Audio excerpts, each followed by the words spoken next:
Salut tout le monde, bon j'espère que vous allez bien. Donc je pense que vous avez tous compris maintenant qu'on a eu un gros orage avec du dégât et des grosses quantités d'eau. Ça c'est une chose, next on passe à autre chose. De toute façon la vie continue et on a beaucoup de travail sur l'exploitation, donc on a le temps de s'occuper l'esprit ailleurs. Et puis ce qui est foutu c'est foutu, de toute façon on fera pas marche arrière. Là je suis en train de biner des tomates, bon, qui sont impactées quand même par l'orage, mais c'est pas ça que je voulais vous faire voir.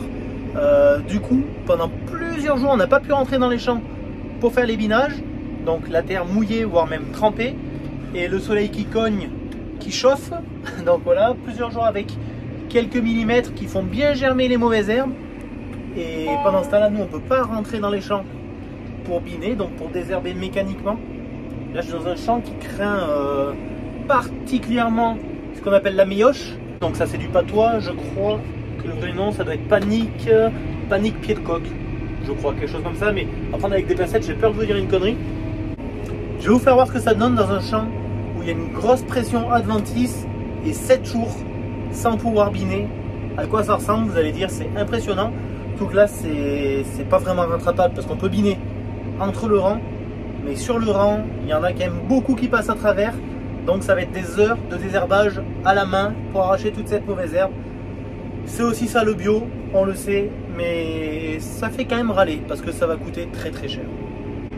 Regardez vue d'en haut déjà, quand on voit que ça verdit, vue de la cabine, c'est pas bon signe du tout. Et allez, je vais vous faire voir dehors.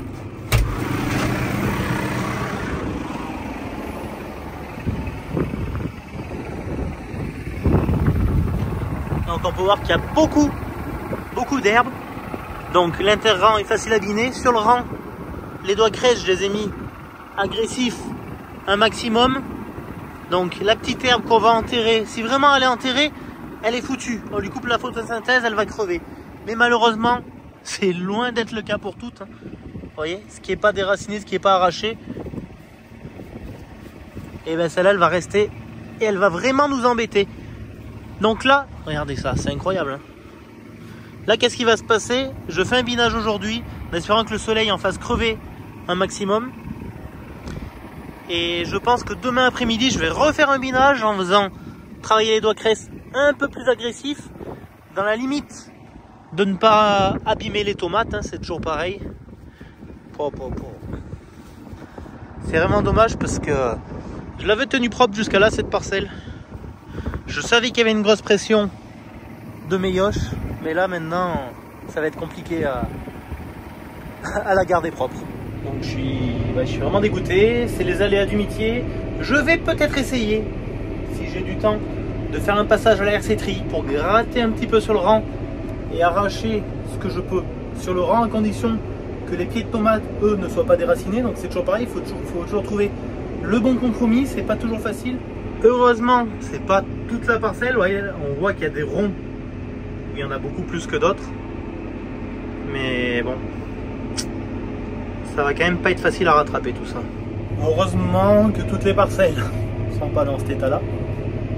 Parce que là pour l'instant, c'est pas grand chose, elles paraissent toutes petites ces herbes, mais ça fait très vite la forêt vierge, je vous assure. Bon allez, sur ce, je vous laisse, de toute façon on va faire au mieux. On va tâcher de trouver des solutions pour limiter la main d'œuvre à la main et limiter la concurrence d'herbes dans les tomates. A bientôt dans une prochaine vidéo. Ciao ciao.